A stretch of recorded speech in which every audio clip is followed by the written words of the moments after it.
ओम शांति। यज्ञ की अन्नपूर्णा भोली दादी, जिन्होंने ददीची ऋषि समान अथक हो कराची से लेकर आबू तक यज्ञ की जबरदस्त सेवाएं की, जिन्हें बाबा द्वारा अथक भाव का वरदान प्राप्त था, जिनको स्वयं भगवान भोली भंडारी कह मुरली में याद करते, ऐसी विशेष आत्मा जिससे बाबा से भी पहले भोजन टेस्ट करने की छुट्टी थी। आइए आज ऐसी कमल पुष्प समान निर्मल चित्त भोली दादी के जीवन की कुछ अविस्मरणीय एवं प्रेरणास्पद बातें सुनते। भोली दादी का जन्म हैदराबाद सिंध में हुआ था। आपका लौकिक नाम देवी था। अल्प आयु में आपका विवाह एक संपन्न परिवार में हुआ था, परंतु दहेज के कारण ससुराल वाले आपको बहुत परेशान करते थे। 1 वर्ष में ही आपका जीवन बहुत अशांति से भर गया था। आप शांति की प्राप्ति हेतु प्रतिदिन लक्ष्मी नारायण के मंदिर में जाया करते थे। एक दिन वहां आपकी मुलाकात आपकी चचेरी बहन से हुई। उसने आपकी दास्तान सुन आपको ओम मंडली का परिचय दिया। ओम मंडली में मम्मा का गीत सुन आपके मन में भी वैराग्य भर आया और आप शांति के सागर में डूब गई। आपको ध्यानी दादी ने योग कराया तो आपको बहुत सुकून प्राप्त हुआ और आपने अपना शेष जीवन यज्ञ में बिताने का निर्णय कर लिया। परंतु आपके ससुराल वालों को इस बात से ऐतराज था और उनका आप पर बंधन तेज होने लगा। आपका ओम मंडली से संपर्क तोड़ने हेतु आपको कराची से हैदराबाद ले गए। आपके लौकिक माता पिता हैदराबाद में ही रहते थे। एक दिन जब घर के सभी सदस्य मंदिर में गए हुए थे तो आप अपने लौकिक माँ के पास चले गए और आपकी करुण दशा देख आपकी माँ ने आपको वापस न भेजने का आश्वासन दिया। परंतु आपकी सास आपको बहलाकर फुसलाकर वापस ले गई। ससुराल में आपका मन नहीं लगा और आप फिर से अपने मायके लौट आई।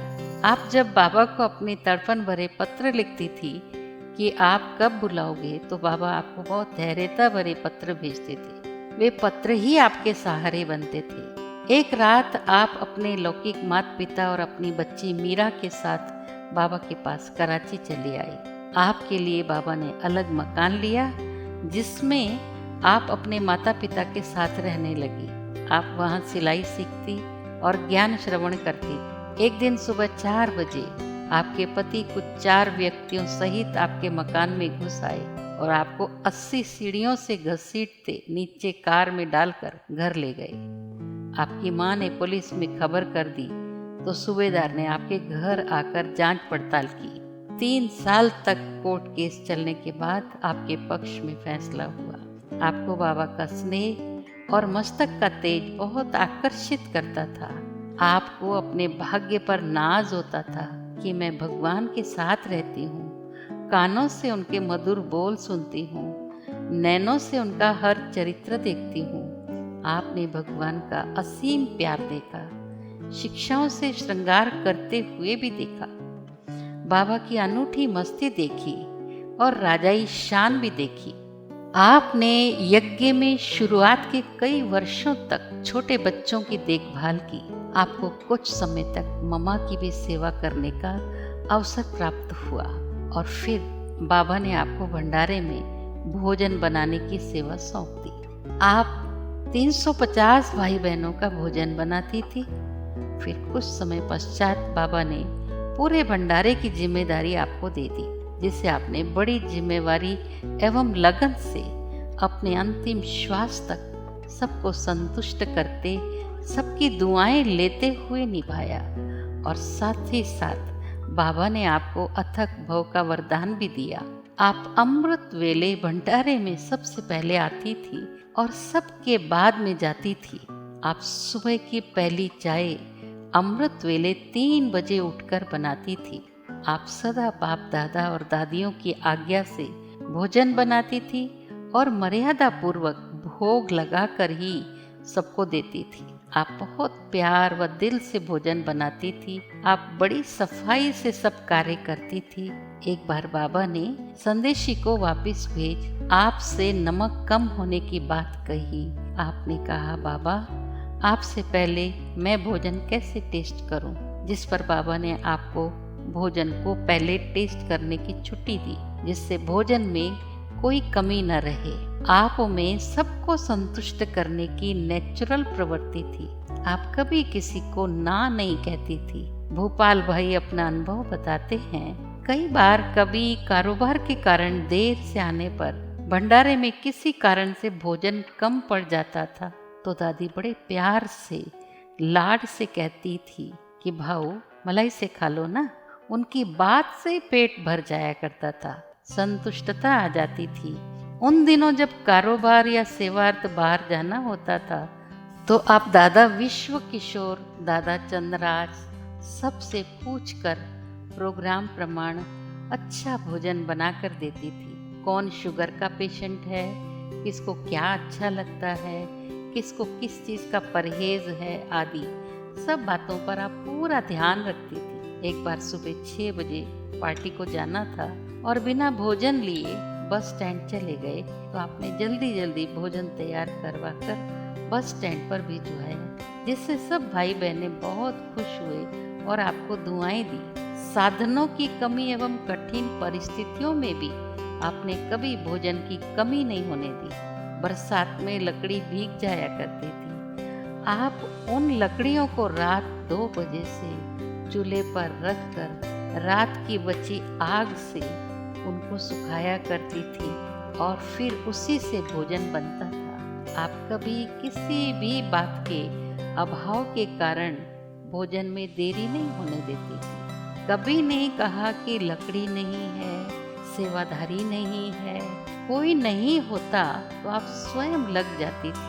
आप अपने लिए बिना नमक का भोजन रखती थी। कभी किसी के लिए कुछ कम पड़ जाता था तो आप उसी फीके भोजन को छौंक करके खिला दिया करती थी और स्वयं किसी भी चीज से खा लेती थी। आप कभी अन्न का एक दाना भी व्यर्थ नहीं जाने देती थी। यदि रात की रोटी बच जाती तो आप उसकी सेलमानी बना देती।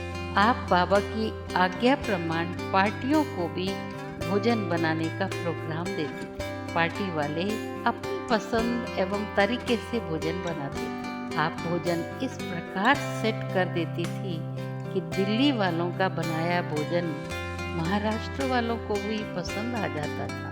आप दिल वाली थी, मन की भूली, दिल की साफ। आपका चित्त कमल पुष्प समान निर्मल था। सूरज भाई जी बताते हैं कि एक छोटी कन्या थी जो दादी से बहुत लड़ा करती थी। एक बार वो लड़कर गई और 1 घंटे के बाद आकर दादी से चूरमा बनाने को कहा तो दादी ने बड़े प्यार से उसके लिए देसी घी का चूरमा बनाया। दादी से पूछने पर दादी ने कहा, बाबा के बच्चे हैं, दिल होगा तो यही खाएंगे ना। आप कभी किसी बात पर या किसी पर भी नाराज नहीं होती थी। आपने अनेकों को भोजन बनाना, टोली बनाना, अचार संभालना, बचे हुए भोजन का सही उपयोग करना, चूल्हा जलाना, कोयले की अंगीठी जलाना इत्यादि सिखाया। आप में वो सारी विशेषताएं थी जिनके आधार से स्वयं भगवान आपको प्यार करते थे, जैसे भोलापन, सरलता, निर्मलता, सत्यता, तेरा मेरा नहीं, कोई छल कपट नहीं।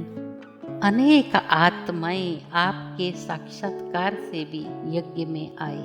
बाबा प्रतिदिन 2 बार सुबह शाम रसोई का चक्कर लगाते थे।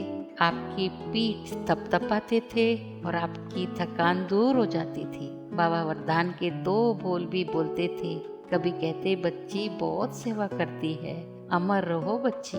कभी कहते थे, तुम तो अखंड ज्योति हो, क्योंकि आप बहुत कम सोती थी।